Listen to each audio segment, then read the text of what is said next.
God. Hello, everyone! Welcome back to Fuck Mary Music. It's me, Shadow. If you don't know me, I'm the mascot for the band Modern Misery. And today I'm here to introduce my band. Hey guys, it's me, Shadow. You remember me.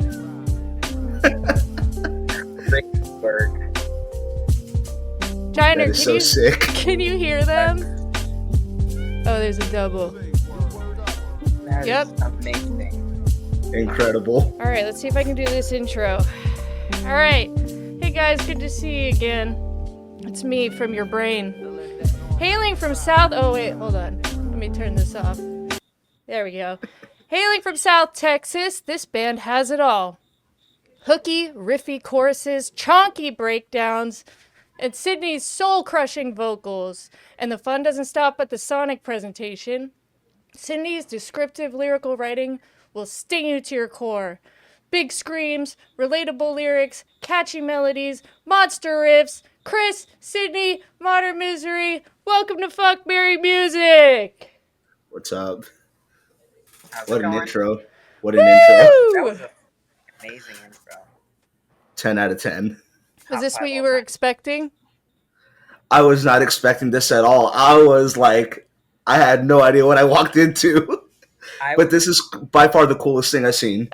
Yeah, I was expecting something like it, but I didn't realize that you were gonna go full Shadow with it. Yeah, girl. Boo. Sick. You know? Like, boo. It's me! You can see, you can breathe. I can breathe! It's me, Shadow number 2. Hey! Alright, I gotta thanks. say, Shadow number 2 is way prettier. Thank you. I thought this would be nice too, and then if I get tired of it, I can get Yeah. rid of it, but my main concern was that I was gonna look like a KKK member. That was my concern when you said you were gonna do something. I was like, this is either gonna go really well or this is going to get canceled. One of the two. I had Jiner check Right. me for racism and Right. the like. Right. Good. Alright, so No, it's yes, I am a little sick, that's why I keep swallowing, so I am gonna put in a cough drop so I don't die here. Here we go.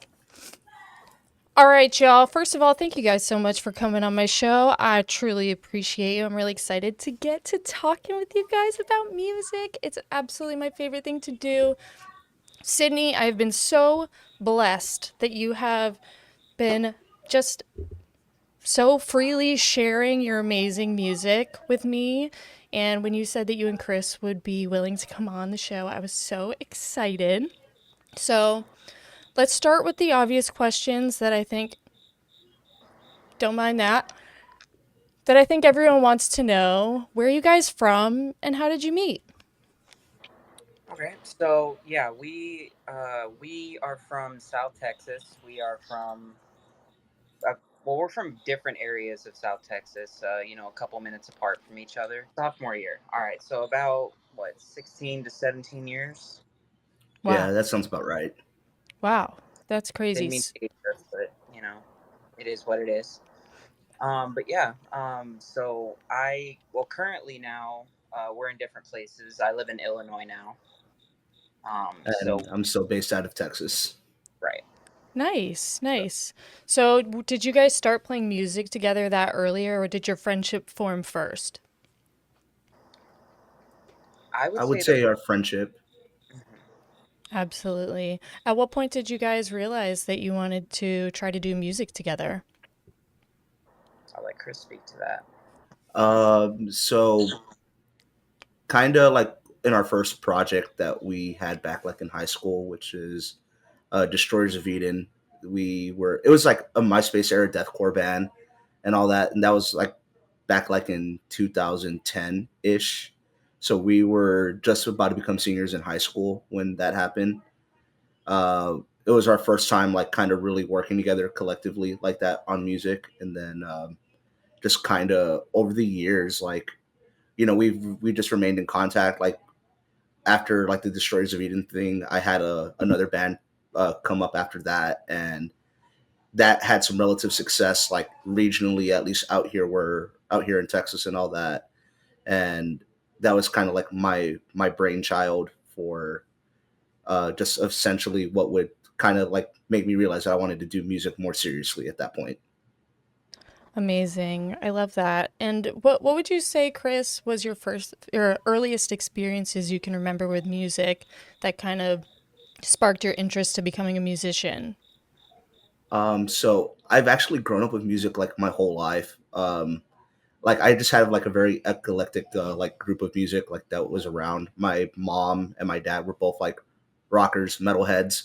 My dad was like a big thrash guy, so I grew up like on Metallica, Slayer, the essential stuff. And then my mom was like real big on like the hair metal stuff. Like her favorite band in the world is like Motley Crue and Def Leppard. Yeah. So I had a lot of that. But then as like my early years, like my as my parents were like becoming like parents of like to me, obviously, I had a lot of country music growing up, and since we're from deep South Texas, like a lot of regional Mexican music, and being part Hispanic, it's definitely in my veins at this point. That I've just listened to just about everything. But to answer your question, I didn't really get into playing music until I was about 8.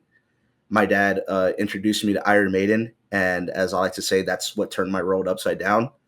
Hell yeah. And I got hooked the moment that he showed me Run of the Hills. I remember the song and everything. The moment I heard that drum beat, I knew I wanted to like just do music. Wow. I love it. Yeah, I love it. So, were you attracted by the drums specifically, or was yeah. it like the whole package?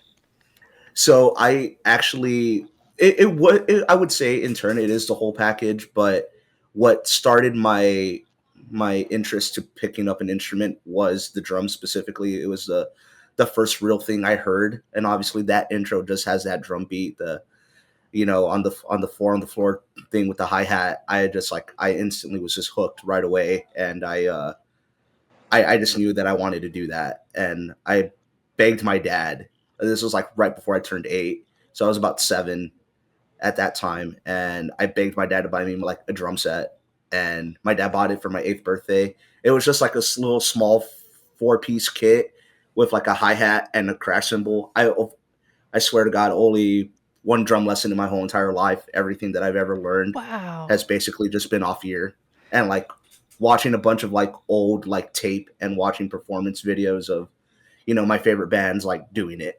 Right.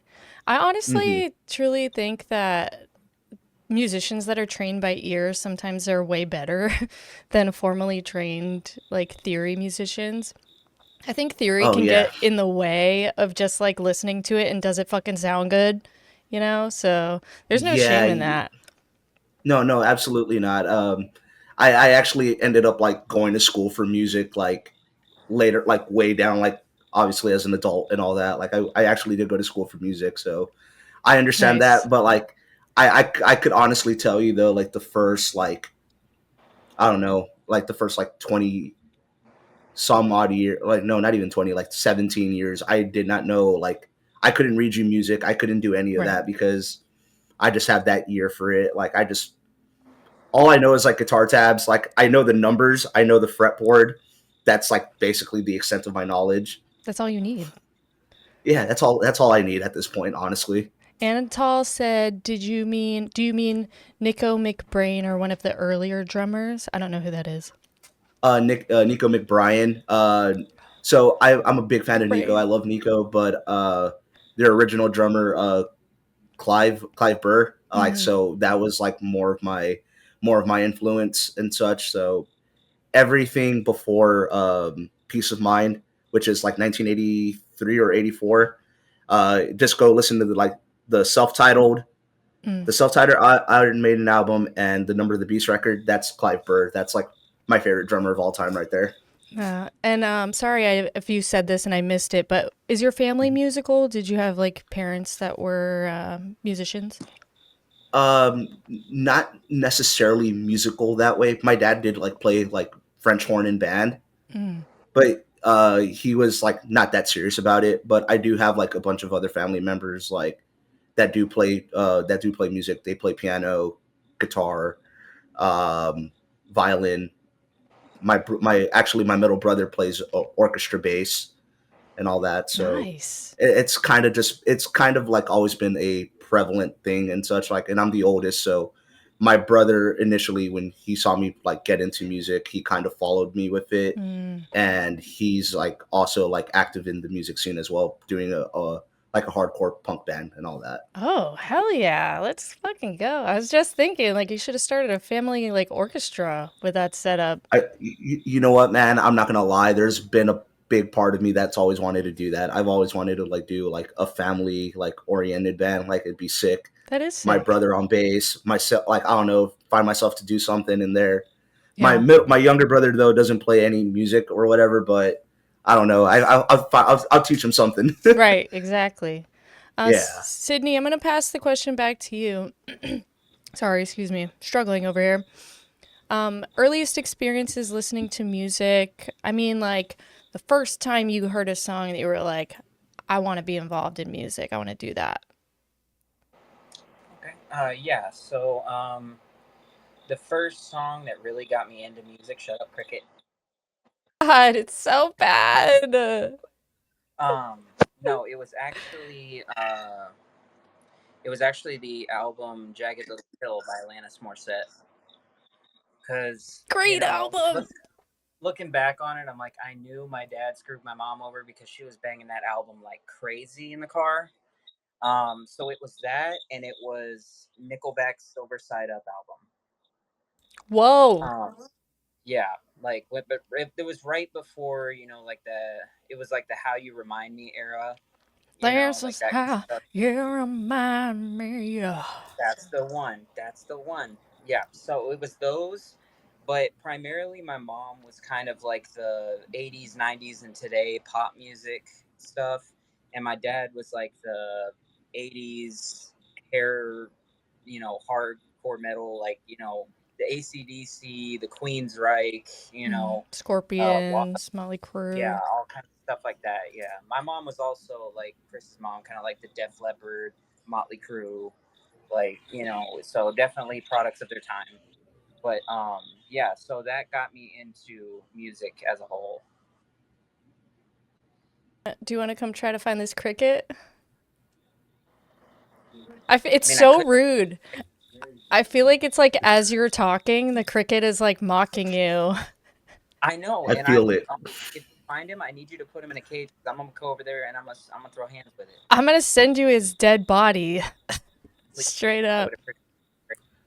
Got a 'Cause special for it. It's buy one get one oh, free with these hands. Yeah. it was not that bad when Chris was talking, so I feel like it. I don't know if it's a problem with me, if it's Yeah, what the fuck? it's really kind of offensive. It is offensive. We're fighting. We beefing. We're beefing. Thank All you, right. Jonah. Thanks, Jiner. The realest one right there. The realest one, straight up. That's my protector right there. We love that for you. Thank you. Okay, Sydney, back to you. So you were telling me about your earliest experiences with music. Was there like any particular vocalist at that time that inspired you to want to be a vocalist? Alanis Morissette? Alanis Morissette's one of them. As I got a little older, so growing up, it was Alanis Morissette, Pat Benatar, Ooh, that's a good one. Stevie Nicks, and Blondie. Blondie. Oh my Uh, God. Love and that. then as I grew up and I kind of came into my own and like the music that I listen to now, I was much like everybody else. I kind of was like Meteora, Hybrid Theory, Linkin Park era. Mm-hmm. So that was kind of that moment where it was like a light bulb moment of, okay, this is the style of music, that I'm gonna gravitate towards. Yeah. Yeah, like how you said, like everybody else, I just listened to Linkin Park.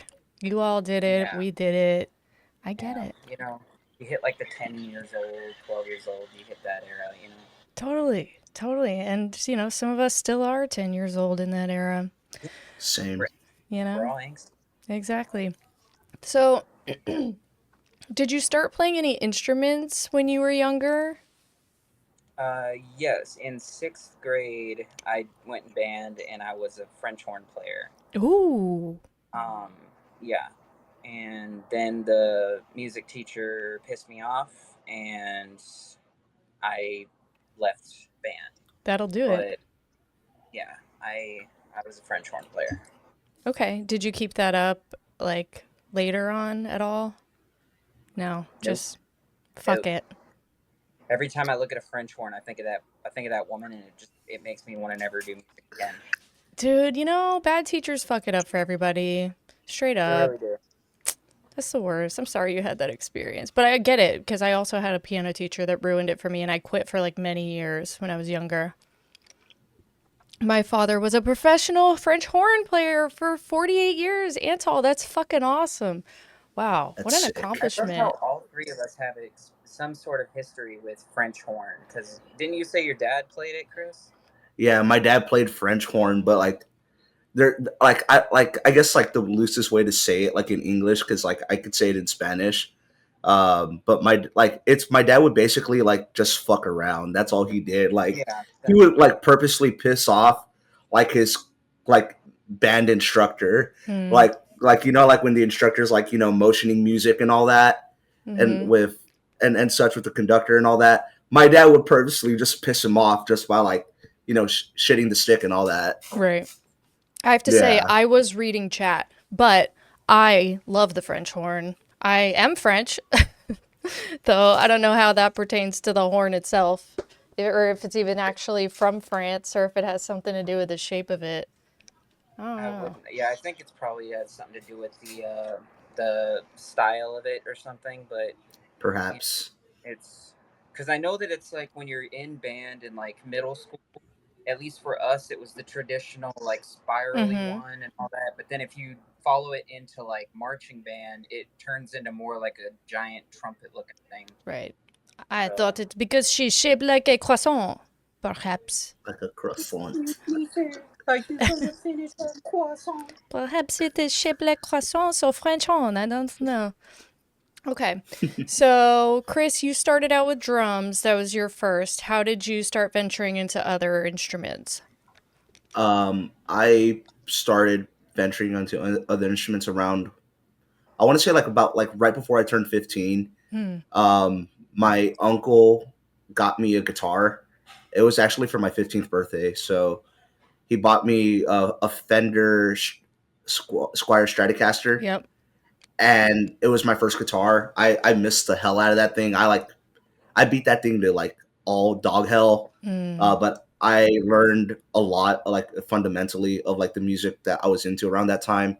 Which around that time I was like really big into like that second wave era of metalcore. So I would say it was like bands like Killswitch Engage, Yep. Trivium, Bullet for My Valentine, and of course like the new metal stuff that was popular. I would want to say maybe like 7 years back because this was like in 08, 09. Okay. So it was like Deftones, System of a Down, Linkin Park, of course, big one right there, Slipknot, and just Totally. kind of, I kind of Great just like, lineup. I want to go to yeah, that I show. was just, yeah, I was just like real big on that kind of stuff. So I kind of like what Sid was saying, like I found that stuff early on, like in my preteens, kind of stuck with me, and like I always say, like the first band that I ever kind of heard like ever do screams was actually Chevelle for me. Oh, Chevelle, like, I mean, they're still touring with and selling out rooms with, yeah. the first two records. So obviously, it stands the test of time. Still love the Red and Send the Pain Below, stuff like that. So proper screaming, but then shortly after, uh, kind of like also real big. Like around that time, I still am also about professional wrestling, and so Nice. WWE stuff, the pipeline from wrestling into metal music is very, very real. Totally. Heard Motorhead, Limp Bizkit that way as well, Disturbed, and just kind of just started my love for, marrying the love of like pro wrestling and music that way. Yeah, the songs they come out to, the Oh promo yeah, songs. Hell yeah. I still love that shit. Like I'm so deep about it. Hell yeah. Just Yeah, sometimes you like gotta cut a promo on somebody, you know? uh trust me, in my mind, I feel like I cut promos all the time, like even at work and all that. Like all like the customers that I deal with, like I'm like just kind of giving it to them. But You like don't want to I think if I smell was a what the wrestler, Rock is cooking. I'll They're probably be like, like the biggest heel like ever, I swear, or like just like the biggest anti-hero. right? Yeah. That's so funny. Sydney's like, no. Oh my God. And Sydney, did you pick up any instruments? I know you're a vocalist, so like me, you don't have to, but sometimes it's nice just for a little some extra. Like, yeah, I can Cough, play the cough. It would help me guitar. write this music a little bit more. Cough, cough, shut your face. Cough, cough, not Yes, my So, job, guitar I boy. have, I have picked up instruments, but I usually put them right back down. Feel that.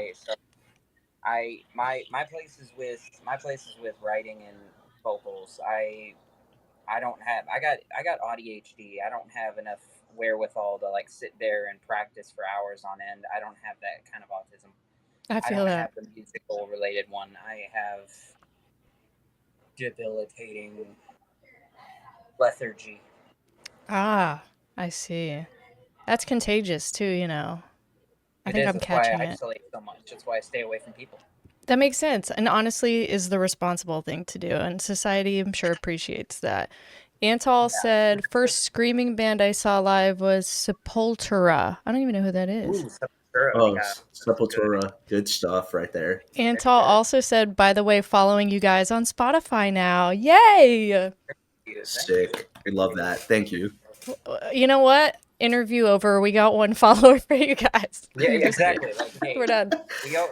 I will say this: we did always say with our music, we're like, look, if we can get one person who vibes with our music, even if it's just one person, like that's all that we need to feel like we're successful. Exactly. Like it was never about money, fame, anything like that. It was about making music that we want to write, that we want to hear. Right. So that's always been our goal. My community loves your music, and every time I get a chance and I can hear that there is something that I feel is adjacent to the sounds that I hear from Modern Misery, I always slip it in there. I'm like, you would probably like this band too. And 10 times out of 10, Mama Layla is fucking right. I Antal love that. said, the music sounds great, otherwise I wouldn't follow. Nice. Love the brutal Sick. honesty. So, Yeah. Sick. I appreciate it. I do want to talk a little bit about your background. Sydney gave me a little bit of information. Chris, I'm going to start with you. So, Sydney told me that you have a little bit of a background in hip hop. Is that correct? Actually, yeah, I do. So I stepped away from like metal, hardcore, like rock music after my band Capsizing the Seas disbanded. Mm. And in that time, I kind of found a love for production and such because like I was early on with it. Like I wanted to produce. I didn't really want to pay anybody to like record our music, and I just if I could figure it out myself, I'll figure it out.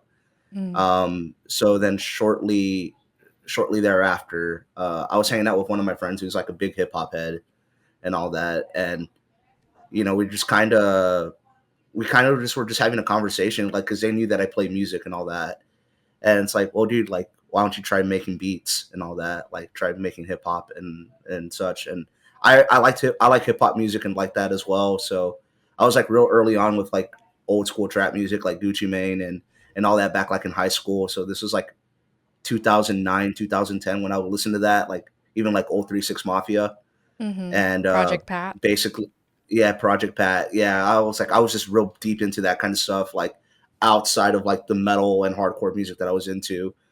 And then sure enough, I just kind of I downloaded FL Studio or Mm. Fruity Loops, as some people may know it Yep. as. Downloaded FL Studio, and I went like on YouTube just like looking up free sounds, and I was like kind of into sampling at the time, but I kind of then realized like I really don't want to sample. I want to like just make my own pieces of music. So that inadvertently kind of taught me a little bit of keys. So I bought like a little 25 key keyboard, and I just started making melodies that way and like hip hop stuff like adjacent to that. I would say like in my run as a hip hop producer, I would say this is from like 2015, 2016ish till about maybe 2021. A lot of my sound was like trap music and like juice rolled kind of stuff. So like emotional trap music, basically. Like I like music that makes me feel something. Yeah, I hear that. Yeah. And I think it's so much more common now for people that make music in one genre to actually be really involved in other genres as well. I'm Yeah. curious if you feel that elements of your hip hop background are creeping into your writing with metalcore, or if maybe it helped you like shape a foundation for songwriting. Oh, 110%. I firmly do believe that like around this time though, this I feel like this is like when hip hop, like at least in the tens, like during like the SoundCloud era stuff, and as it kind of like expanded outside of SoundCloud and going further into like mainstream radio and all that other stuff, like just understanding top 40 music and understanding the format of how to structure a song, it definitely helped structure the way how I wanted to tackle, like I guess when once I started writing music again, like for band related stuff, over like I basically took templates of songs that were majorly popular and like, okay, basically get a riff, make that like your main bit, add a breakdown. And as like I've always said, like me and Sid have a running bit between ourselves. Our music like has always been like it's pop music with just distorted guitars and a Mm-hmm. breakdown in there. That's all it is. It's alt pop. Yeah, you know, we're just doing stuff because, well, again, we're passionate about it and all that. You're just pop girlies. You're just out here spreading the pop vibes. No, Speaking of I'm all that, about it. Speaking of that, Sydney, you know I'm coming around to you, girl, because you've been telling me that you have a background in girly swirly pop, I and do. I'm interested in what kind of girly pop, like what's the girliest pop that you pop, and also how that translates to what you do with modern misery. Okay. Yeah, so I am a huge Chapel Roan, Charlie XCX, Kim Petras, Sabrina Carpenter, all of those. And what I will say is what I do to carry over that is kind of the catchy hook aspect. Mm. Like if you're on social for a few minutes and you hear one of their songs as like a snippet in a video, you see that two or three times, it's stuck in your head. And Mm-hmm. that's kind of the vibe I try to bring with, the songwriting stuff. And I know that Chris does as well. But what I will say, what people I don't think really pay attention to is only played the pop stuff. Taylor Swift. I know people hate on her, but if you read her lyrics, that woman's music, her lyrics could be metalcore lyrics, and I Oh, stand 10 toes down. Her stuff, if she put some breakdowns, some riffs in there, and some double pedal, like that stuff could be metalcore money. T Swift Modern Misery collab in the future? Yo, That would be yo, a dream. That would Chris, be a dream. did I not tell you that the other day where I was like, could you imagine if we got our like Megan the Stallion Spirit Box moment and it was somebody like that? Like, Dude, I would lose my mind. Like I'm not gonna even like front it to y'all. Like I'm a huge like Taylor Swift fan. I love that. I love that woman's music. I'm like a bit girly pop coded as well. Like Hell love yeah! Sabrina. I love Sabrina Carpenter. I love Lana Del Rey, Chapel Rowan. Like Sydney actually really put me on to Chapel. Like really the last like few years when we started like actually working on music together. And like man, I'll tell you what, man. Some of these newer pop artists are absolutely freaking killing it, and they set the standard of what a song should be like. Right. I mean, pop is short for popular, right? Like that's where it comes from. Absolutely.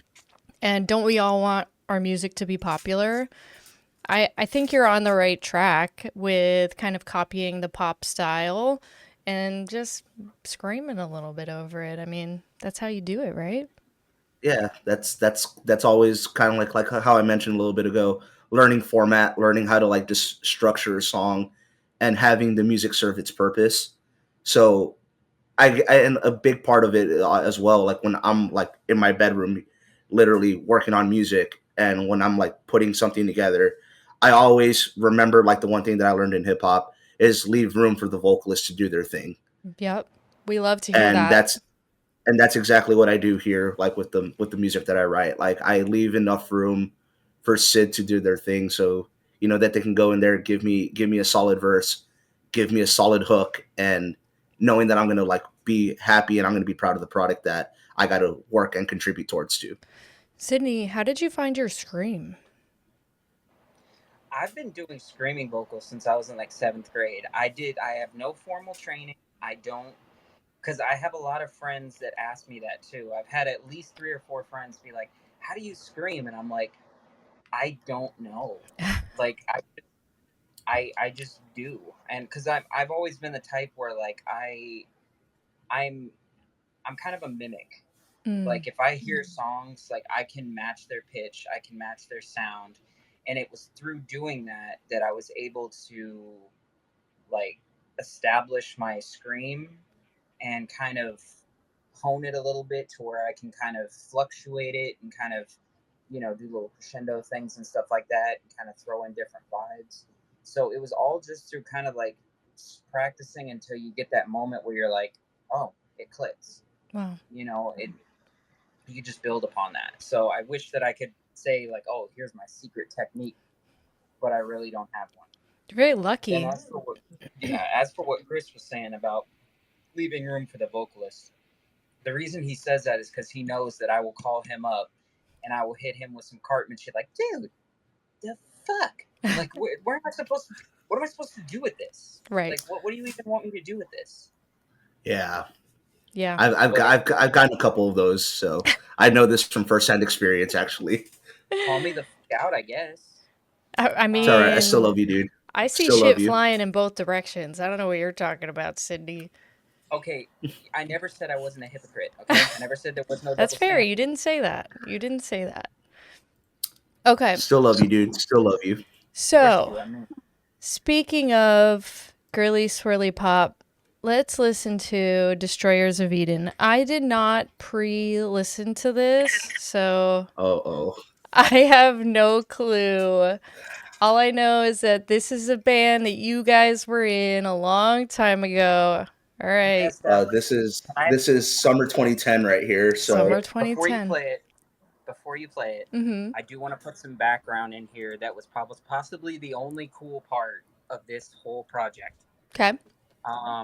Our practice space was actually our drummer's dad's funeral home. Oh, yeah, that was not Yeah, what I thought you were going to use to end that sentence. Our drummer's yeah, dad's funeral home? yeah. My our old drummer's dad. Both his parents are actually morticians and all Oh, that. So they own a funeral home and by not too far from where I initially grew up and all that. And basically, we would practice there. We'll give you a little story after the video and all that. okay. All right, let's check it Yeah. out. And then if you guys can't hear it, just flag me down. it's gonna sound like shit anyway. So Love that for us. First is Destroyer, take 3.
Whoa.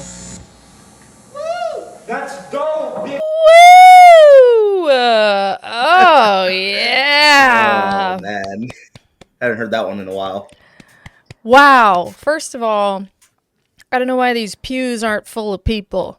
Okay? Because that's what you deserve for that performance. If for nothing else, for sheer energy and vibes alone, you guys were crushing that. Chris, I hope you know I'm never going to forgive you for this.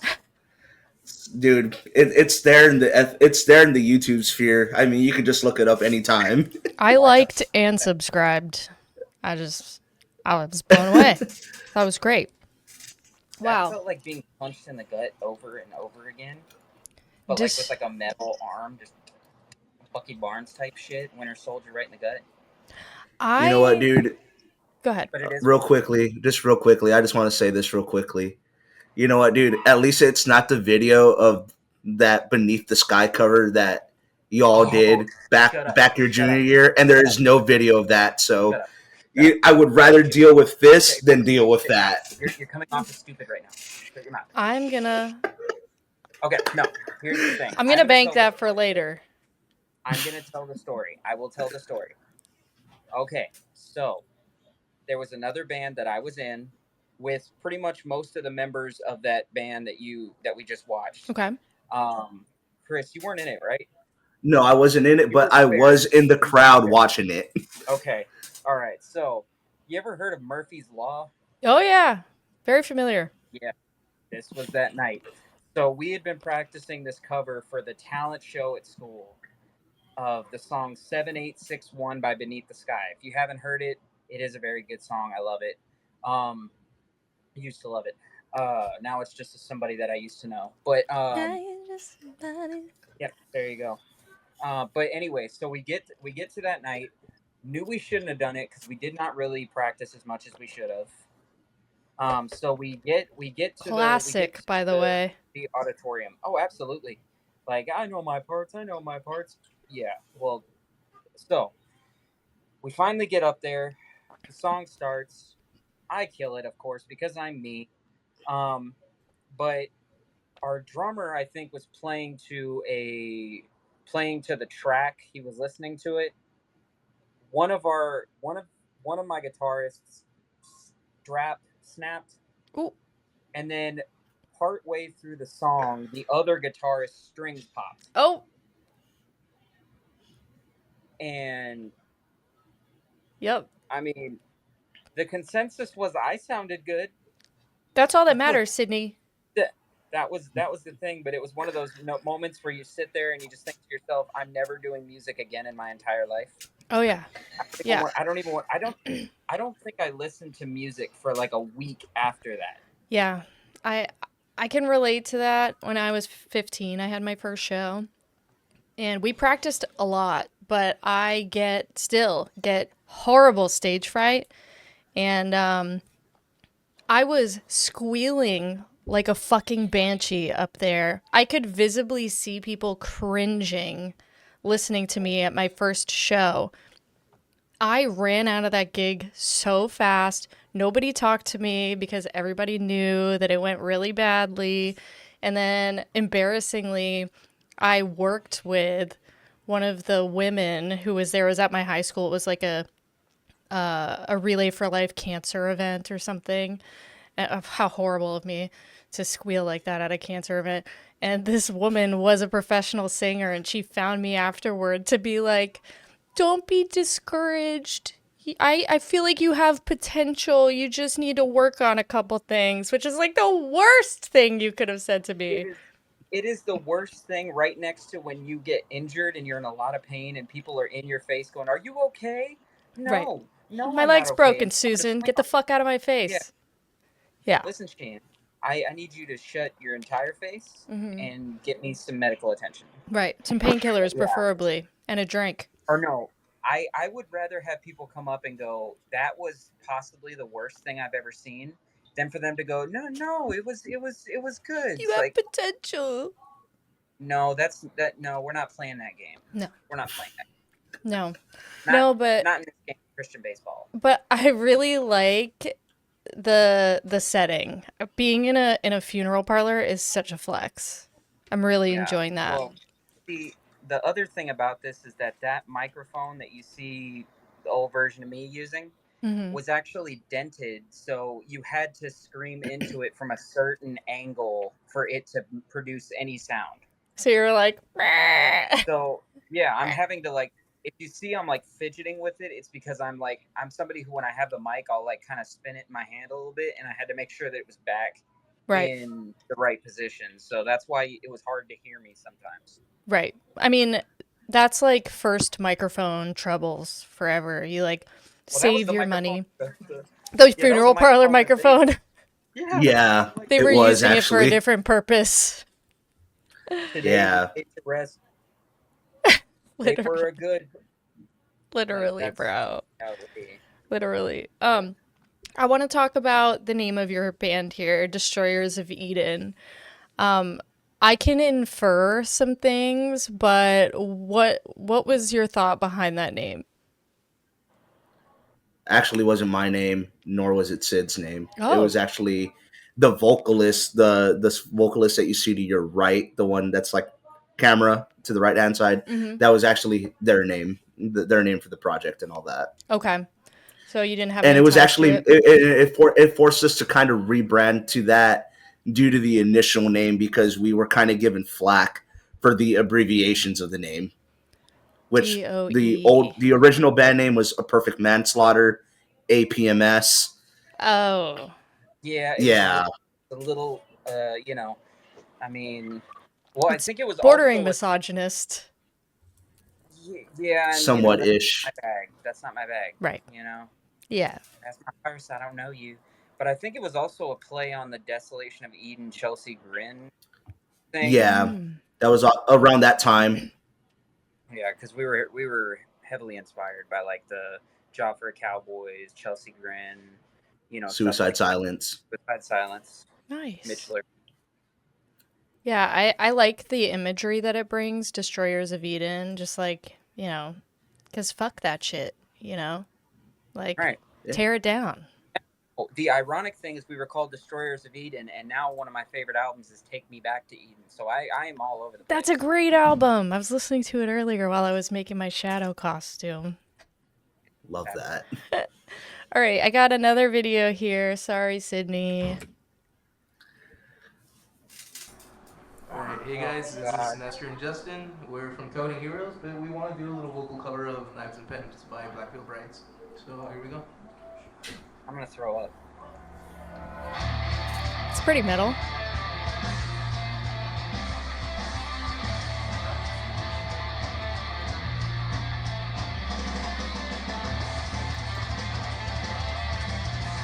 Are you guys matching? Kinda.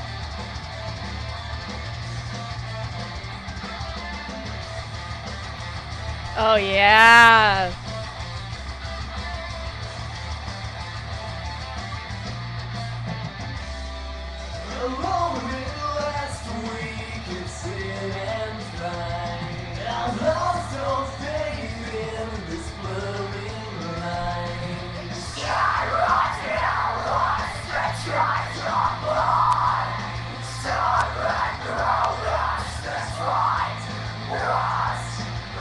Okay, shit.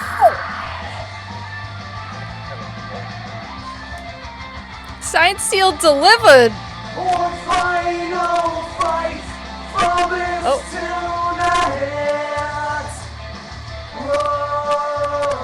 Is that the video? Yeah, it's a potato mic. I was gonna say, it sounds like a potato.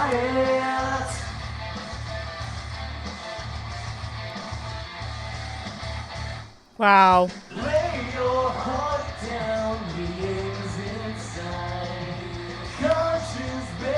Do you do cleans? I mean, I've heard your cleans. You do cleans.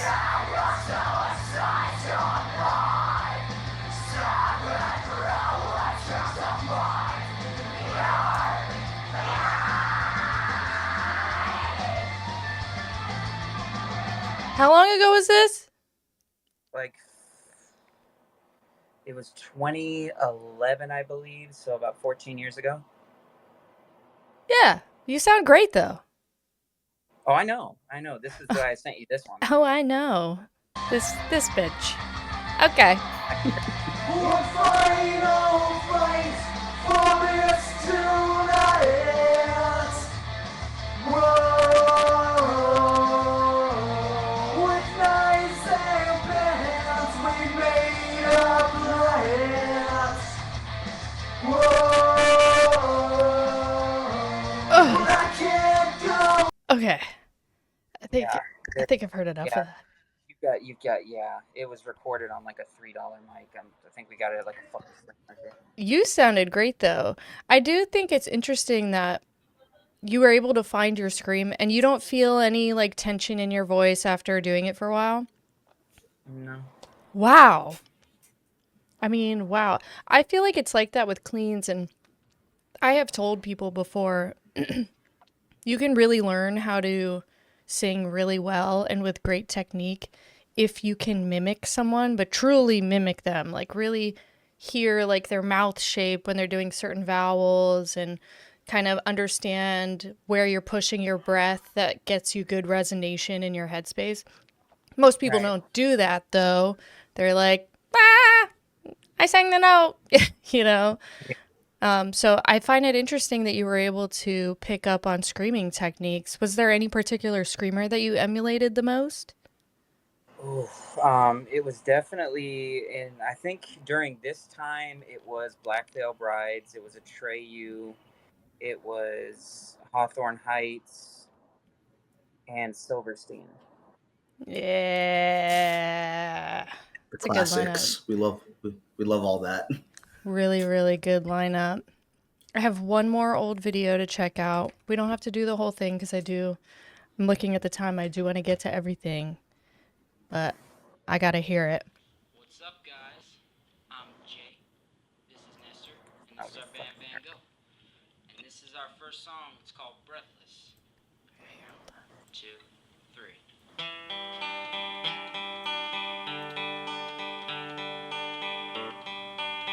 Sounds like brand new. When I look in your eyes, I see what we could be. If I could just find an opportunity. Oh, My legs are trembling from falling for you. I'm rattling my brain, trying to find a way to tell you. And I can't breathe when you're around. And I try to find the words to say, but I can't make your sounds. I'm going out of my mind, waiting for this Friday night. wow.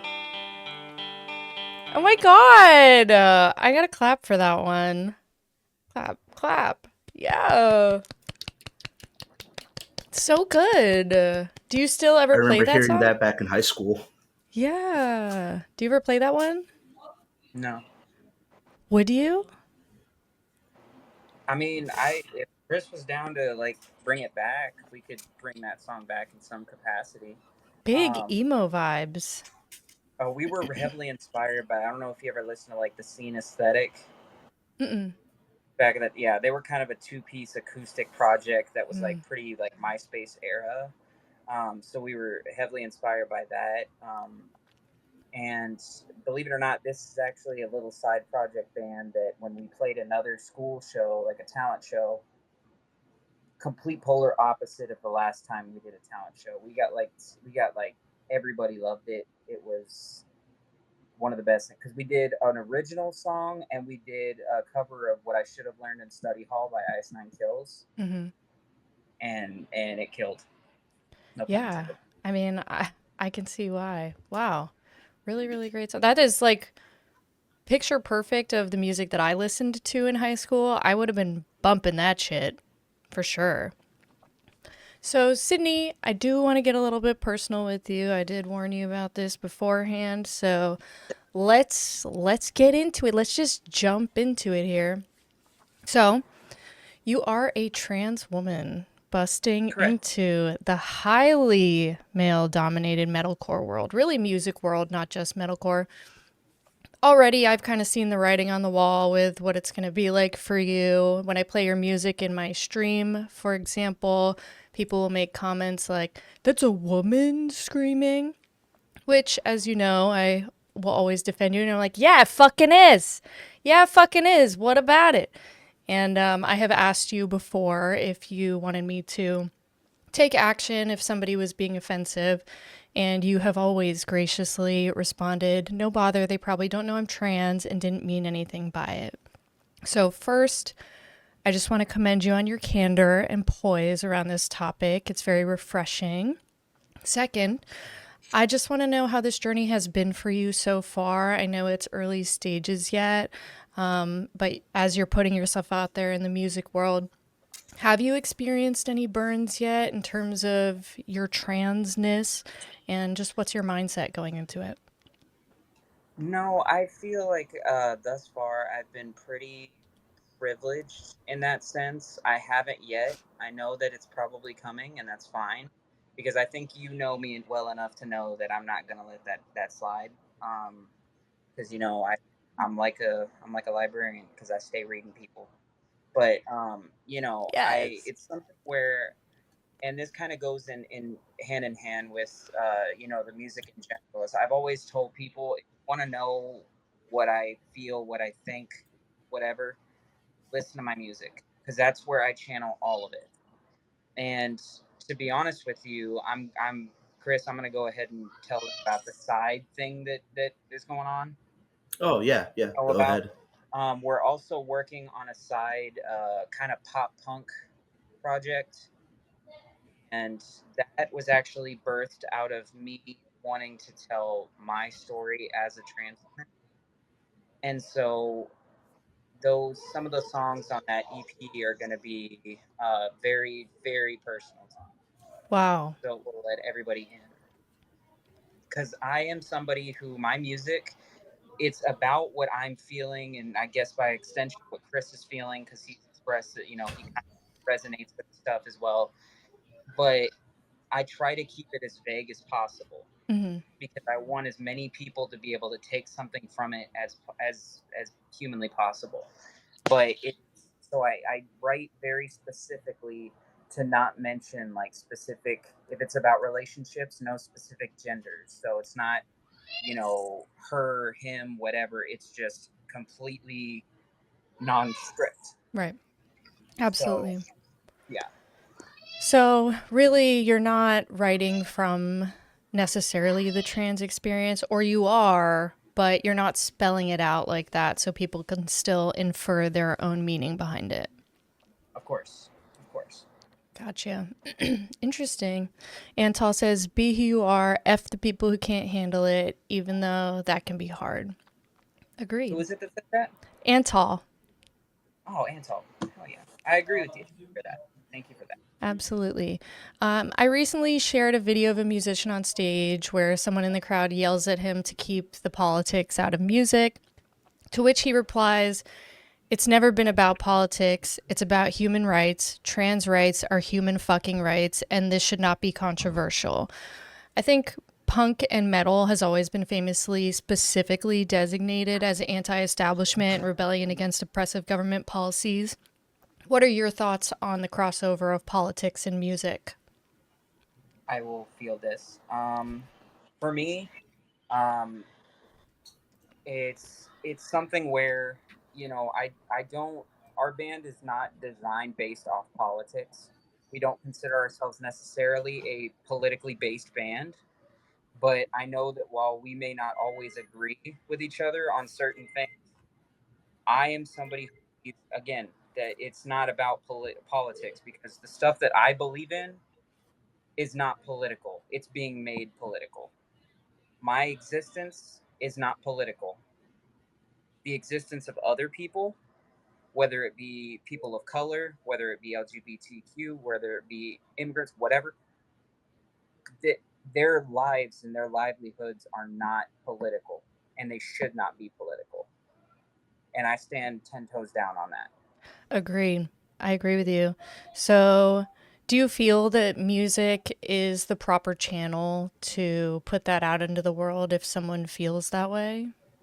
If not music, what else? What is able to affect people and emotionally resonate with people more than music? Agree. Couldn't have said it better Yeah. myself, Sydney.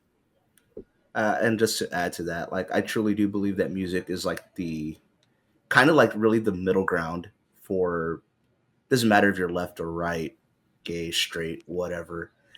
That's like the one common space for the 45 minutes to an hour that you're there seeing an artist or a band, that fuck what one side says, fuck what the other side says. You're there for the music. You're there to just get with it, and that's like truly where, at least in my personal opinion, that's where the opposition doesn't exist. Agree. Absolutely. Fucking preach. I think music is the universal language, and it's such an amazing experience to feel something so powerful that you buy a ticket to go to a show that's an hour away, to stand next to, thousands of people you've never met before that have also had the same experience as you to that music, and scream the lyrics together even though you'll never speak to each other again. But in that moment, we're all one unit together having this great experience. And it's even better when it's a fucking controversial, positive message, and I think it inspires a lot of hope for people to know that they're not alone in feeling that way. So I appreciate you and your experience. I appreciate you. All right, let's get into some more questions about songwriting. You said some things that are interesting to me. First, Sydney, I wanted to ask you, what artists do you think nail it when it comes to lyrics? Like what artist music do you hear? I mean, you did say Taylor Swift, but that you think are just crushing it every time lyrically, that you can kind of take notes from? So right off the bat, I think in terms of lyrics that kind of make you almost kind of study them a little bit and kind of give you a little homework would be someone like Sleep Token. Mm-hmm. As for music that I feel like the lyric wise always seems to hit me right where it needs to, is A Day to Remember. Mm. Because they always crush it with their elements. I feel like literally I have grown with that band, and so is that's one of them. And then um, we have, let's see, Wage War is another one. They just kill it every time. Who was the last one you said? Wage War. Wage War. Yes, agree. Sorry, I just And then I realized guess I part of your throw head's Bad cut Omens. off, so I'm going to fix that real quick. My bad. There you go. Okay. Go on. So yeah, those are the bands that I feel like they really stepped out to me. And then as for lyrics that kind of contribute to a concept album as a whole, it's got to be Ethel Cain. Hmm. Listen to Preacher's Daughter back to front to back and tell me you don't feel anything. Wow. Strong words. All right. So, in terms of writing lyrics, do you have any do's and don'ts? I know you've already shared that you don't want it to be too specific in terms of, saying that you're singing about a woman or a man or love story, things like that. Are there any other like boxes that you're like, I'm not going to do these things specifically in my writing? Right. So the biggest golden rule for me is write what you know. Mm.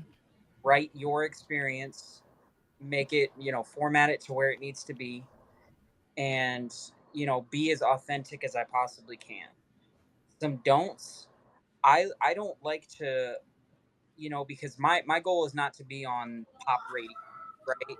My goal is not to be on those types of things. So I don't write my songs at like, I don't want to sound terrible, but like sixth grade level, where it's like, when pop songs on the radio, some of them it's very like listen to it once, it back to front. I like to try to use language to convey the same messages, but do so a little bit more verbose. Not Mm. too much, but just really flesh it out. Like basically, my thing is I don't ever want my music to feel like I'm being condescending or talking down to my audience. Smart. So that is the thing. So I am somebody who, unlike some other artists, I do tend to write my songs very quickly Mm. because I have developed a routine where even when I'm not in the writing mood, I write something, a line or something. So I'm able to write songs pretty quickly. Um, so I write with what Chris gives me. Okay, She sends me music. Yeah. that actually leads into my next question, which was going to be, I guess I was going to start with Chris, but for both of you, I'm curious what your writing process is like. I know everyone asks this question to everyone because it's always so different. It's fascinating to me. I'm someone who writes in all different ways, so I'm always really curious if somebody has like a copy paste method that they use. So, what is the process like? Is it like, Chris, you make some music, you send Sydney some riffs, and then she starts the melody writing process? Or have you ever, Sydney, been like, I heard this melody in my head and we have to find a riff for it, or something like that? It's a bit of both, actually. It's a bit of both, like where, I'll sit here on my days off from work, or like after work, I'll sit here on my computer, and I will just start riffing out ideas, like because maybe I got inspired from something. A lot of the songs that we've worked on are actually like a voice memo that like I'll hum out like a melody because I don't have my guitar in front of me, so I'll hum out like a riff, and I kind of just build off of that. And most of the songs, if not for the most part, I want to say like a solid like 98% of our songs are songs that I work on my own, and then I just get them over to Sid. Sid will just basically kind of work and write around it unless they come back with me with some additional notes of their own. And then I would say that the other 2% of parts, Sid hears a melody in their head, they got something in mind, they kind of give me a reference point, and I kind of work around that. Sydney, anything to add to that? Yeah. So what I love about Chris and I's dynamic is that we know each other well enough to know he knows, like, okay, for me sometimes I do need a little bit more of an obvious cue to, like, okay, this is where I come in. So he structures the songs in a way where he's like, I know that you're going to want to do this or this, so I'm going to put that in there for you. And what I love about it is sometimes we what'll happen is, like you said, he'll send me the song, I'll write the lyrics, or I'll find the lyrics and I'll put them into the song, and then I'll like do a rough demo and send it to him. But here's a little bit of a lore on this. Fade to Black. It was the first song we ever recorded. It was the last song we wrote before going to the recording studio, and Chris had not heard the vocals until we were in the studio. Wow. It was a complete blind experience. So the moment I heard it, and I heard the moment I knew the moment that I heard the screams, I knew I was in for it. But then when I heard the hook, I was just like, oh shit, I think we got something.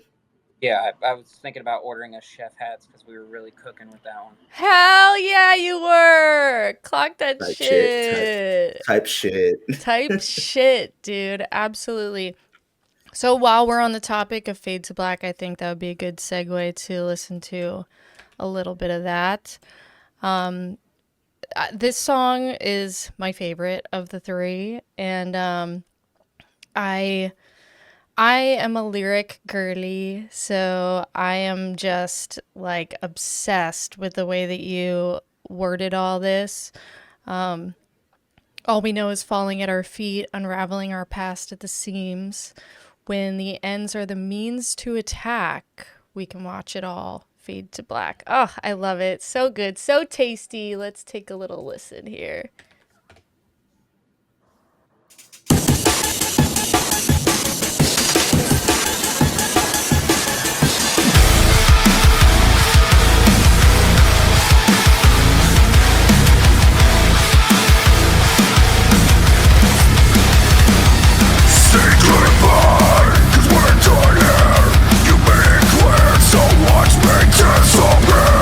The writings on the wall, so you tremble with fear.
Oh, hi, Mike Ross. Mike Ross thought you were crispy. No, that's Modern Misery, Chris. Appreciate you. Welcome. So that is definitely my favorite. I have a feeling that you're not going to reveal what the meaning behind the lyrics is, but I thought maybe I would tell you that this part, all I wanted was the truth. All you gave me were lies. I never wanted to lose you. We traded love for goodbyes. It could be read a lot of different ways, but given the current political climate, I definitely took it towards like the government and being disappointed in them. But I'm sure that's not what you meant. Is there anything you can reveal about the songwriting process with these lyrics? You know what? Because it's you, I will tell you where my headspace was for the song. But before I do, Chris, what was your takeaway from the song? And then I'll reveal mine. Um, yeah. So for me, quite honestly, around the time when I initially worked on this song, like here in my bedroom earlier this year, I was kind of going through it with like a situation that I was in with like this chick and all that. So a lot of this song was kind of just stemmed in me writing in frustration Mm. and such. Not knowing what I was going to get out of it with Sid, I just told Sid like, "Yo, I got this track. I already wrote it out." Uh, and initially, this was supposed to be something for maybe down the line, like way later, because like we kind of were already in a headspace of like we were already solidified with some other songs that were going to be on the EP. And after just having a conversation with Sid, like, oh yeah, this is going to make the EP. Like this has to come out. And when Sid sent me the lyrics,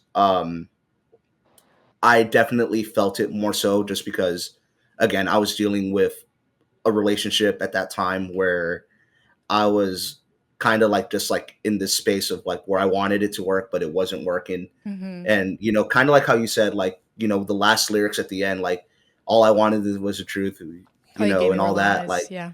yeah, like all you gave me were lies. So we traded love for goodbyes. Like, it definitely like resonated with me on that because it's, you know, that's probably something like that most people can relate to, at least on the relationship side of things and such. Right. But we can also like kind of like the lyric says at the very end in the hook, we can watch it all fade to black, and that's what it felt like at that time. And when I finally heard it in the studio and the process of the recording, like it all clicked to me. Like, yeah, that's what that song means to me. Yeah. Yeah. So you ready for the big reveal? Lay it to them, Sid. Lay it to them. So the song that when I wrote it was actually about me killing off my dead persona, my dead name. Mm. It was separating myself from the mask that I had been wearing my entire life. It Mm. was kind of the divorce of who I was to become who I am. Interesting. That's so interesting that you say that because I have a question in here. It's not far off from now. And it was about shadow and what shadow represents and how you came up with the concept for shadow. And my perspective was that shadow was that like a representative of your traumas and life thereafter, and just being the physical representation of what you've left behind. Right. And you actually kind of nailed it.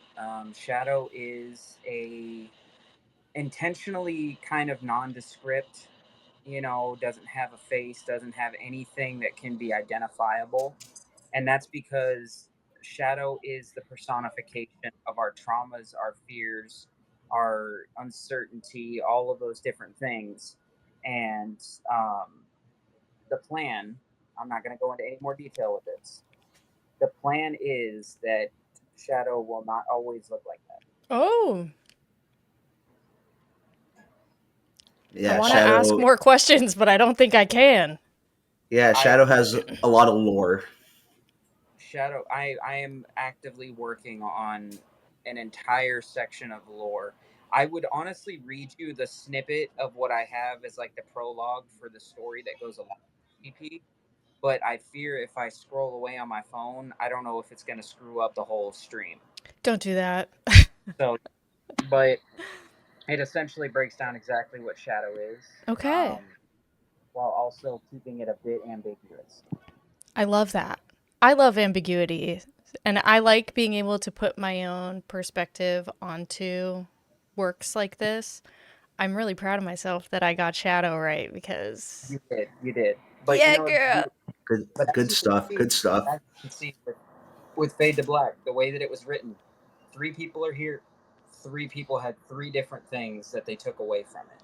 Yeah, And that's girl. kind of my goal in writing the music. I don't want to tell you what to feel. I want you to feel what you feel. Yep. And I do. And I do. Every time I listen to that Rock it. song, I'm like, fuck Donald Trump. And you're like, Rock yeah, that. not what I meant. Okay. One other thing. Here pretty soon, I something will be released that will tell you exactly how I feel.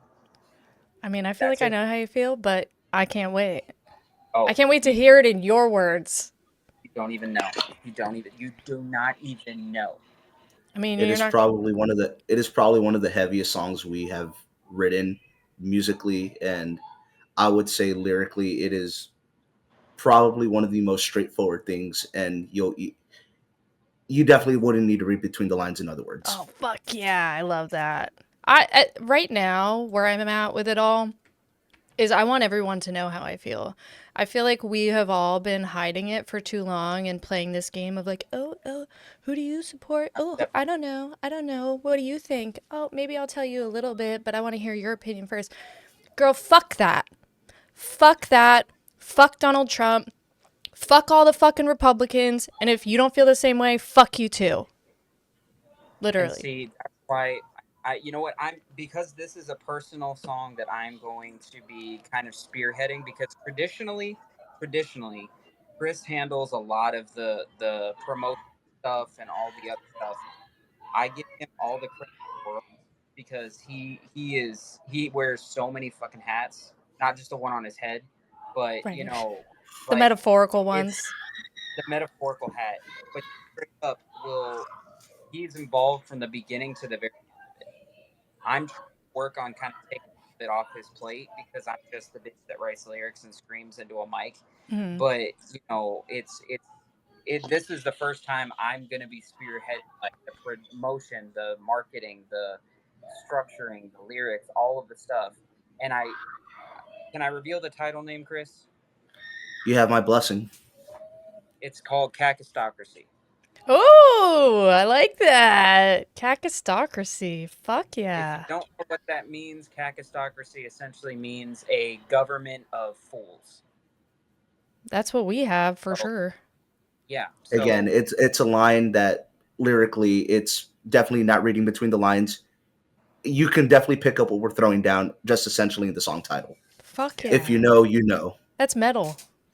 That's so metal. And I will also say that this is not going to be on the EP. This will be a standalone single that I just feel like you said, you said right now how you're like, I don't want to keep silent about this stuff. I don't want to be ambiguous with my feelings on this stuff. I feel like this is a song that I personally need to have out there in the world because these sons of bitches are trying to come for my livelihood, my existence, my brothers and sisters' existence, and everybody in that community. Right. We are being unintentionally or intentionally rather like attacked Right. despite the fact that we represent such a minute fucking population of the nation. So I was telling Chris originally this song was going to be postponed onto our next project, but I'm like, no, this needs to be released sooner rather than later. Right. Period. Yeah, we Michael. actually talked about that earlier today. So This like literally maybe like 12, 13 hours ago we talked about this, and I said, yeah, you know what? Like if you feel so strongly about it, you got my blessing. we're gonna streamline it. So I'm all for it. Absolutely. Mike Ross, just to address your question, I don't know if like you're not American, you don't know what's going on, but Sydney's a trans woman, and the yeah, exactly. There you go. That answers part of it.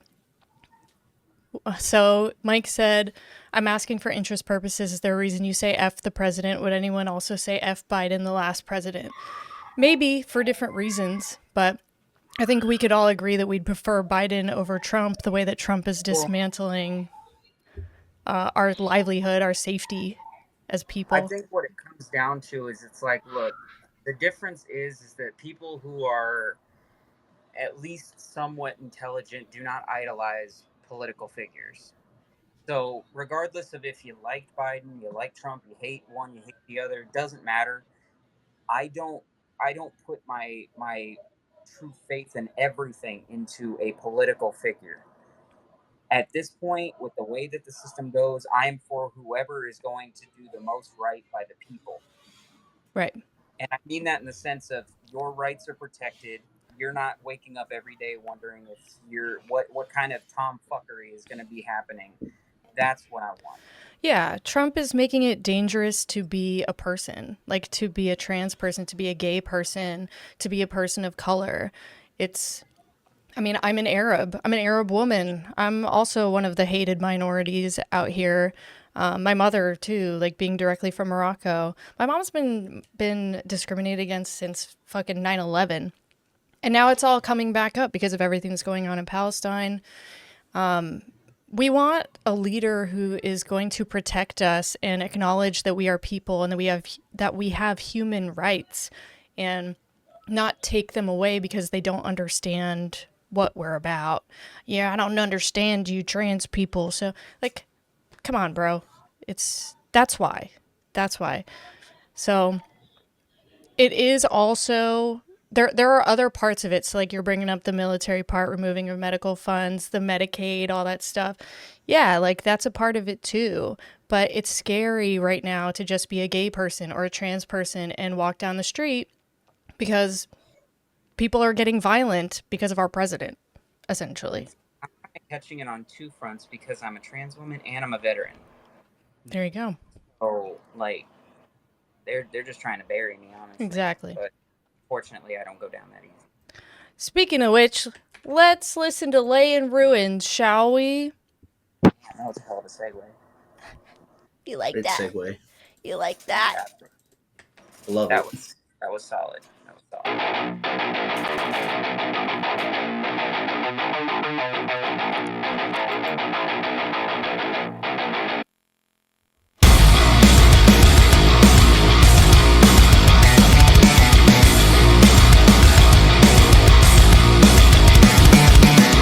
I give you tickets over you. You call it love, but where's the proof? You are content to break me when I thought you'd save me. You're a living hell.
Antal said, "This slaps hard." A lot of Thank you. groovy moments in that one. I love the line, "You're a living hell masquerading as a dream." Ugh. And then, "Contentious coward, you walked away. I gave you everything. You never valued me. You fucking monster. A heart astray. It's plain to see our love was a tragedy." Brr. Love it. Yeah, a lot of Anything? people could relate to that. Exactly. Anything, any nuggets of wisdom you wanted to throw at us about this song? For me, the lyrics anyway are just kind of. It was after. Okay, I might get real deep here. Ooh, I'm gonna let's get do real. it. There's actually another song I'm working on. You've already heard it, Chris. That specifically references this particular instance. But I was with this. I was with this woman who I thought things were going really well, and I was happy. I was feeling good, and then she just kind of hit me on my birthday. Hit me with the "You're great, but I don't think I'm going to be happy with you in the long run." Mm. So it kind of shattered, my world there for a little bit because I thought everything was good. So that's kind of where the idea of laying ruins came from, for me anyway. Wow. Um, What a birthday so present, yeah, Shiner said. yeah, hell yeah. Rough. Jeez. Rough. Damn. All right. I am going to play your most recent single, Spiral, which did numbers for me on all platforms. So I don't know what kind of special sauce you put in that, but put that on all of your other songs too.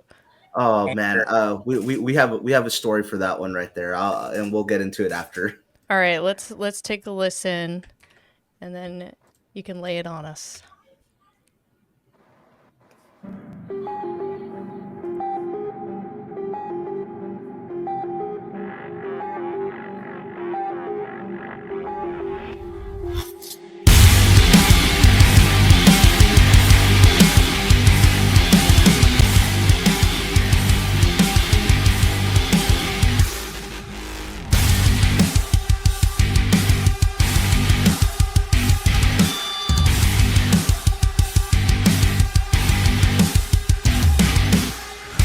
Another cycle, another round.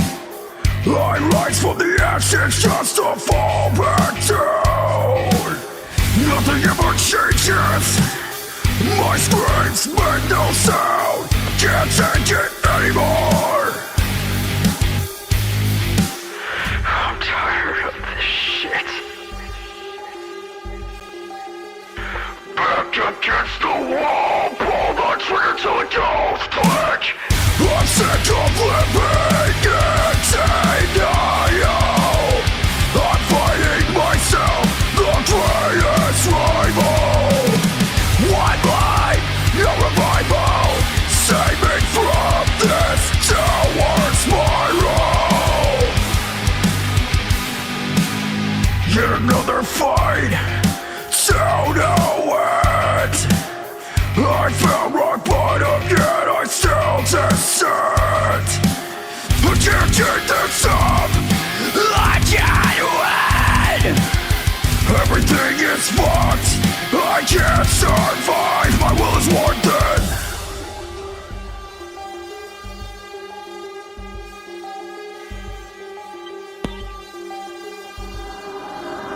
No, I'm sick of living in denial. I'm fighting myself, the greatest rival. One life, no revival. Save me from this downward spiral. Born in darkness, yet still I see.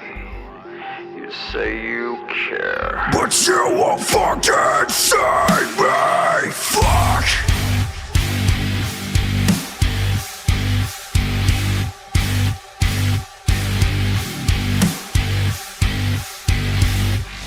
No.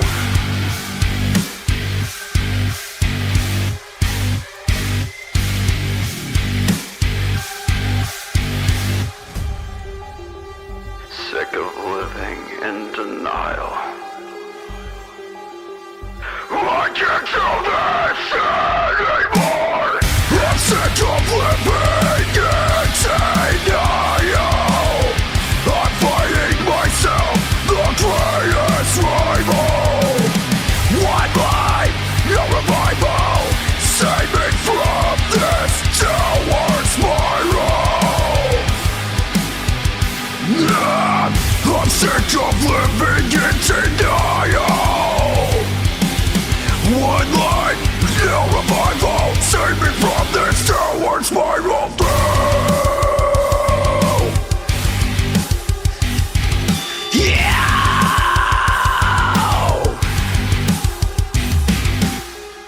Ugh, so good. Let's go. Thank you. Thank you. Absolutely. So, the quoted lyrics that I have were just basically your chorus. I'm sick of living in denial. I'm fighting myself, my greatest rival. One life, no revival. Save me from this downward spiral. I think, knowing, Sydney, that you're trans, maybe I would think like, oh, it's a fight between your former self and your new self. But I also personally am constantly fighting my old self. I was just having a conversation with Jiner about how my parents very much viewed me as this like very irresponsible girl. And even though I've become an adult and I'm 35 now, they still make me feel that way sometimes. And I get triggered and just like kind of spiral, honestly, start crying and acting like a child. And I feel like it's that internal battle that I have with my former self. But I'm interested to hear your story and really what relates to this song. Okay, so this comes with a trigger warning. Ooh. So I'll give it a few seconds, just in case, because trigger warning, talk of self-deletion. Oh, yep. Yeah. So Very real. I'll give it a second. You let me know when I'm good. I did mean to mention Antal said love the drops and then said nice people playing cool music. Love it. Thank you so Appreciate much. you, Antal. You're the realest one, man. Thank you. I've always thought of myself as an asshole, so I've never been accused of being nice. So that's great to hear. I appreciate that. There you But go. yeah, there are lyrics specifically in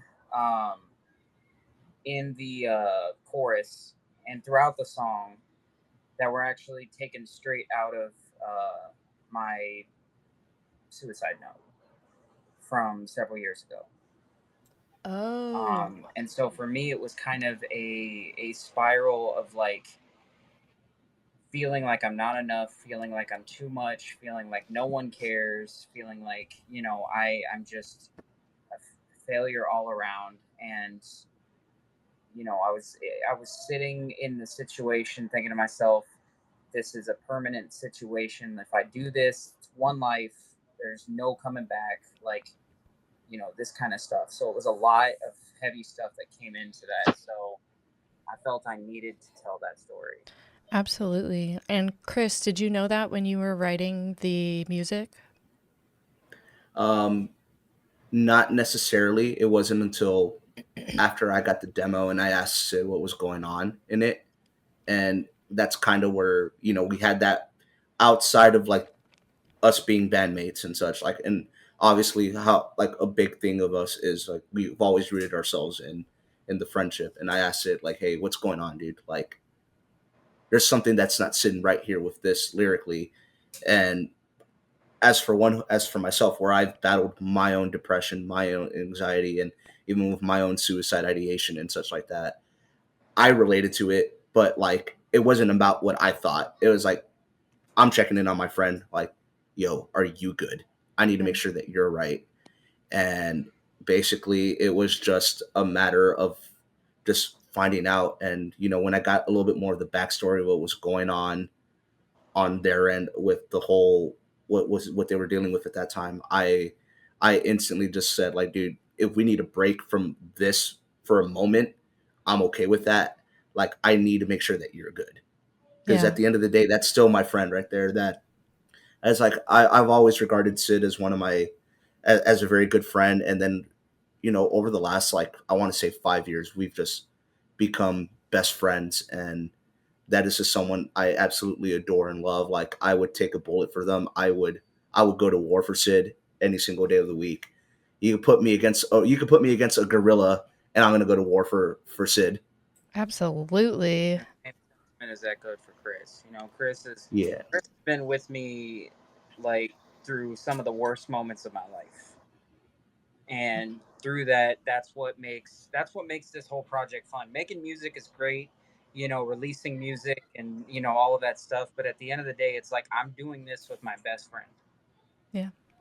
So that means more than any like numbers or you know anything like that could possibly bring me.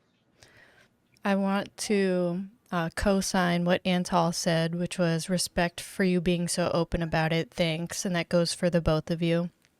I agree with I that. appreciate you, Antal. Thank you. Thank you.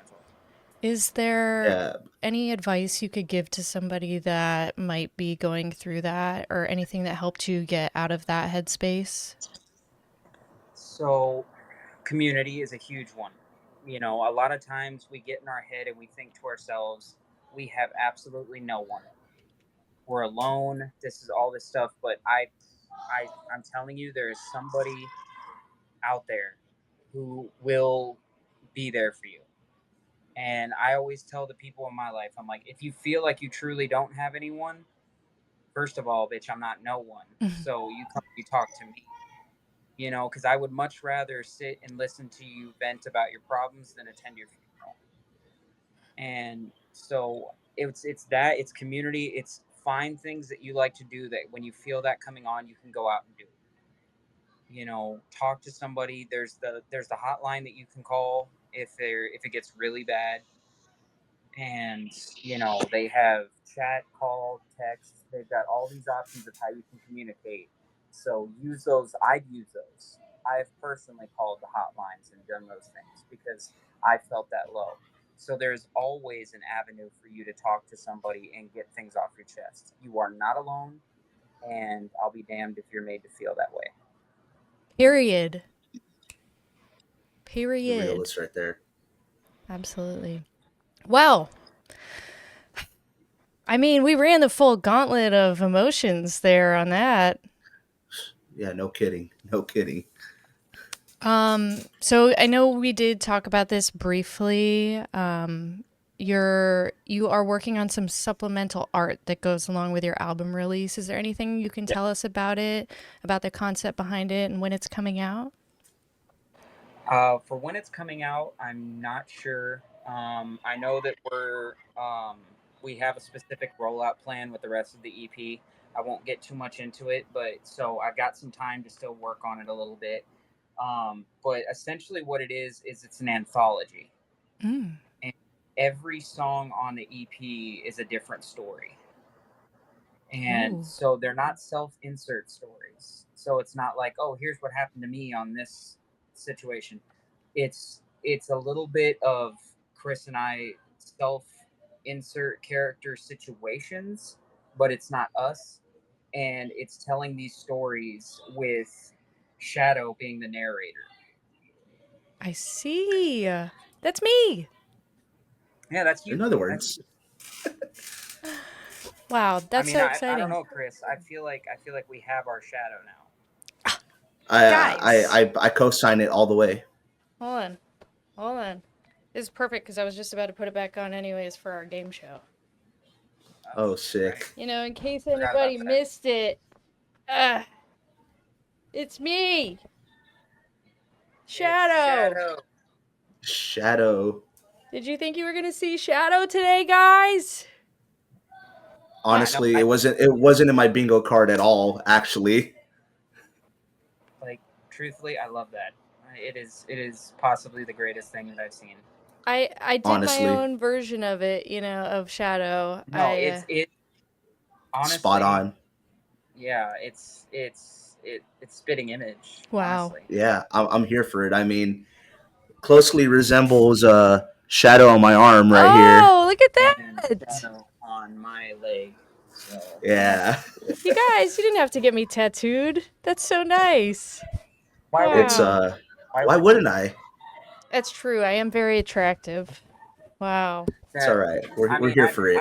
I've told you that many times. That so, is like, I don't true. feel like it's a secret. But yeah, so actually, a little side note: those tattoos that you saw that we have, we got those after the first day that we recorded vocals or recorded stuff for the first time. Oh, that's so fun. Yeah, It was this kind is of yeah, it's kind yeah of our this promise to each other. yeah it's our thing. You know, where it was basically just for us. It was to say that, hey, we're committed to this Right. forever and ever until we can't do it anymore. Wow. I love that. You know what's funny is Jiner and I have we have a shadow. I don't know if you could see it. I could faintly see it, but I Yeah, love it. I love it. It's great. It's a little ghosty.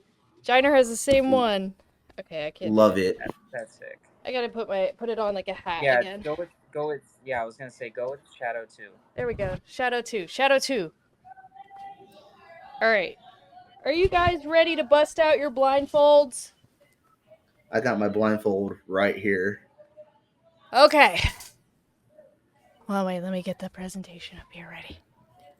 Normally, I'm not one for my sight to be deprived of me, but in good spirit of the game, I will play. It's for funsies. All right, so Yes. I am going to remind you guys how it's going to work and let the audience know what we're doing as well. So, on all my interviews, I like to play a little blindfolded guessing game, a music guessing game. I did ask my guests here, to give me a genre or some artists that would give me an idea of the type of music that they feel like they know pretty well. And I think we got it down to metalcore, kind of new metalcore. Not new metalcore, you know what I mean. Just, not old, but new. So, we're going to do a face-off called Name That Metalcore Artist. Just the artist will get you the point. I will keep tally of who's winning with my paper. Sick. And let me write your names here. Chris, Sid. Okay. And the way you're going to buzz in is you're just going to go, eh, when you think you know it. We're not going to listen to the songs all the way through just until somebody buzzes in. And just to confirm, you guys can still hear this. Right? I can hear. Okay, great. All right. Are you ready? No, I'm but ready when you are. You got this. Leave me in the dark with all your heart. I think that was Chris. That's Stitch Wage War. Boom! 1 point to Chris. One of my favorite riffs of all time right there. I told you they weren't going to be too hard. All right. Question number 2. All the stupid lies and the prison. Sydney. well, I know it's Motionless in White. Is it Masterpiece? It is! Ding, ding, ding, ding, ding. 1 point to Sydney. It's 1-1. I hadn't heard that one in a while, but I love that song. All right. Question number 3.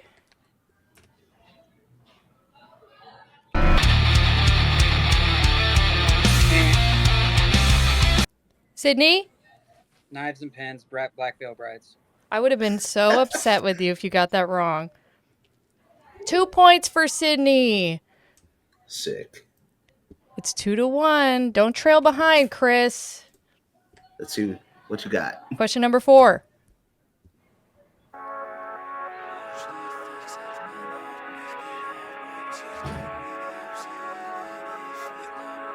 Go ahead, Sydney. Animals, Architects. Wow! 3-1, Sydney. Ding, ding, ding, ding, ding, Man. ding. I had a feeling it was going to be Architects. I recognized the melody, but I couldn't tell because it was just the pad that I was hearing in the background. You know what this is? This is the instruments versus the vocalist. Literally. Oh yeah. The ears. Quite literally, yeah. Yep. All right, question number 5.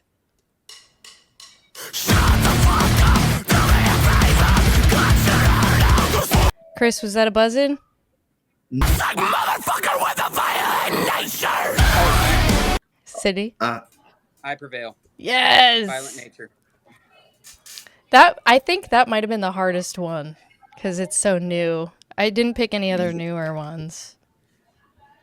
All I right. literally maybe had heard that song maybe a couple weeks back, and I think I only heard it a couple of times. But as soon as like I knew the vocalist, I just wasn't too sure if it was going to be I Prevail. But it sounded very familiar. Well, and I Prevail just got rid of their like main guy. Yeah, with Brian and all Mm-hmm. that. All right, this is question number 6. Come on, Chris.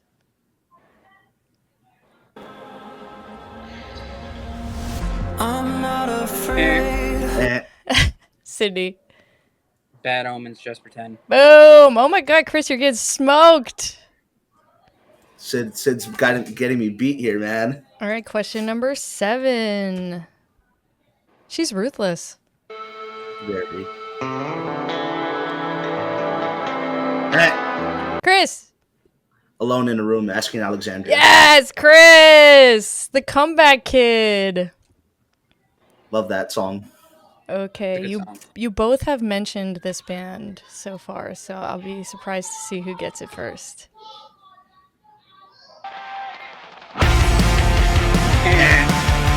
I think it was Sydney. A Day to Remember. Yup. Okay, Sydney. GG's. Hold on. We still got 2 more. This is question number 8.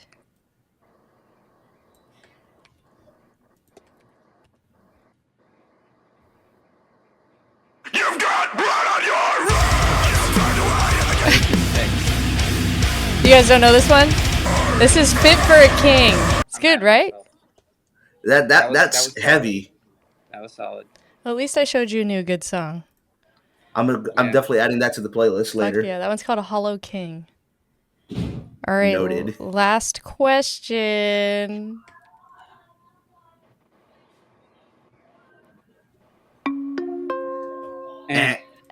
Chris. Caramel, Sleep Token. Wait, I heard myself buzzing first. Don't worry, Sydney. You still won Shenanigans. 6 to Well, no, I didn't get Sleep 3. Token. I would transfer all of my points for Sleep Token. Like, that is hurtful. It is shenanigans. I honestly was surprised, Sydney. I was surprised. I heard myself going first, but you know what? I'm fine. I'm not mad. I told myself I wouldn't get mad, and I'm not going to get mad. Right. Who would? No, you would Can we never do that. unblindfold? Yeah, you're good. You're good. Okay, I'm off good. my blindfold. I was getting claustrophobic in there. Antal got 0 points. And Tall got 0 points. I'm that's trying to funny. regain my eyesight from like being like in like all black, like hard Right. here. Straight Yeah. up, I had to lock in. I had my eyes closed, despite the fact I can't see anything anyway. Right. I appreciate That was that solid. because that keeps That you was solid. honest. All right, so we are on to the questions. So I did let you guys prepare this part. So the questions is really the section that brought about this whole show that I do. It started out as me just going to parties with all my metalhead friends who are always gatekeeping what subgenre things are supposed to or allowed to be in, and I would ask them questions. I've been asking this one for a long time. I want to know what you think is the greatest rock and roll song of all time, meaning what do you think is the greatest representation of rock and roll? Not necessarily metal, but rock and roll. Oof. Sid, do you want to go first on that one? Yeah, Holy Diver by Dio. Holy Diver, holy shit. You don't want to Shit, elaborate that's on that? I feel like it just has a little bit of everything, and it's Ronnie James Dio. Like he has a voice that even, I mean, he was in Tenacious D for goddamn sake, you know. Like Right. he is a pillar just as much as, you know, Ozzy, just as much as Metallica. All of those men. Dio is one of the OGs. Period. Agreed. All right, Chris, go ahead. Man, I gotta go with, and I gotta go Planet Caravan by Black Sabbath. Damn. That's more Like- what I was expecting. Like anything. Like, I mean, obviously we just recently lost Ozzy, and this is for someone that like I literally just grew up on Ozzy's music and such. And I truly did believe that Ozzy was immortal. And it's Me too. crazy to know that we live in a world without Ozzy now. But if I had to pick the definitive like rock and roll song, Planet Caravan, it is one of the slowest and one of the heaviest songs I've ever heard in my entire life. Period. All right, let's go top 3 favorite artists. Sydney. Sleep Token, Ethel Kane, and A Day to Remember. Nice. All right. Very, And very Chris? easy. I got to go Iron Maiden as my favorite band of all time right there. The Weeknd. Oh. Yeah, I got a whole there's a whole backstory with me in The Weeknd, like in terms of like what defines me for who I am. So Wow. that, and I got to go with Trivium. Trivium. Nice Mm-hmm. pick. Okay. All right, so 3 must experience albums. If somebody was brand new to all the types of music that you like and listen to, like all they've ever listened to is like polka or something, and they're like, "All right, I'll humor you. Give me 3 albums I'll listen to front to back." Which 3 would you pick? Sydney. X and Y by Coldplay, Preacher's Daughter by Ethel Kane, and The Greatest Generation by The Wonder Years. Whoa, the Wonder Years made it. Nice. That is my favorite album of all time. Really? Definitively, without a doubt. Noted. I'm gonna have to like save everybody's choices and put them in the Discord somewhere so everyone can go check them out. Go ahead, Chris. I will have to agree with Sid. The Greatest Generation by the Wonder Years is probably one of my favorite pop punk records of all time. Nice. But my personal 3, if I had to pick, House of Balloons by The Weeknd. Nice. The like mixtape era, like before it got remastered and everything. Like I love that version more than anything. The Number of the Beast by Iron Maiden. Nice. And if I had to pick, I'd go with The Poison by Bullet for My Valentine. Ooh, Bullet for My Valentine. Wow, I forgot about them. That is a good pick. I'm a huge Bullet fan. Love them. Love that. Antal said tough questions to narrow it all down. Yeah, I know that, especially. Oh, dude, you were killing me with that. I know. That's why I give you time to prep those, because that is really fucking hard. Like, Yeah. no You lie. gave me time to prep those, but as soon as you sent the questions, I had them all down in like 20 seconds flat. You know what, I was Sydney? like- That doesn't surprise me. You seem like you've got it all figured out, honestly. I am so glad that I give that vibe, because I sure as hell. You're fooling us all. The Okay. greatest one of them all. So this is the part of the show, it's the end of the show, where I usually will toss it to my guests to promote anything that they'd like to promote. You have brought me a medley, which I'm really excited to check out. Did you want to give everyone a little a blurb about how you put the medley together? So I kid you not, I actually finished putting that together this morning. I had so much going on this past week. Like I've known about it for like a week already, but like personal stuff happening here at home and like work and just a bunch of other stuff. I literally put everything together literally this morning, literally right before going to Love work. it. And then like Fuck yeah. I sent it to Sid. I literally sent it to Sid. I'm like, dude, let me know what you think. Sign off on it. Yes, no. If I have to, I'll make edits as the day goes on while I was at work. Fortunately enough, first time around, I got it right. Nice. Sid signed off on it, but that was basically it. Perf. All right, well, let's check it out.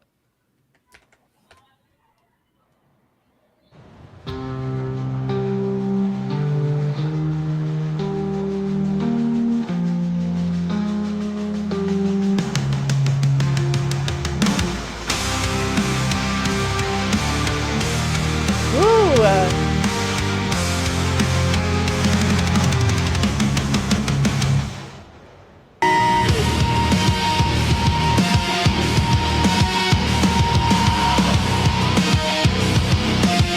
So is this the rest of the EP?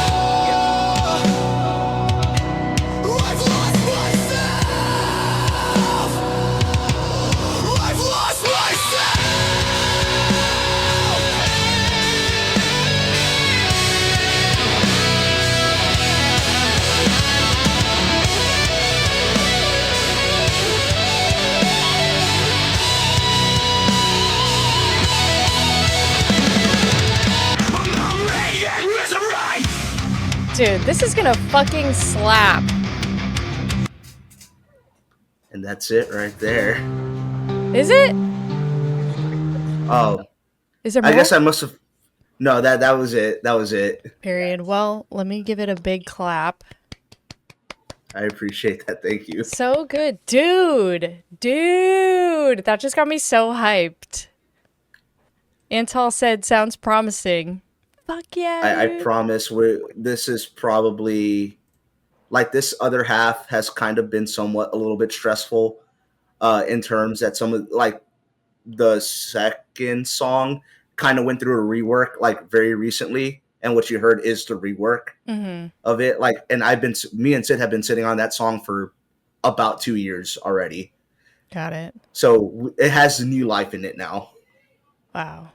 I loved it. Yeah, I liked all of them. They were all very different too, I feel. Like it didn't like I feel like a lot of newer bands get that common criticism that all the songs sound the same, but I thought they all sounded completely different.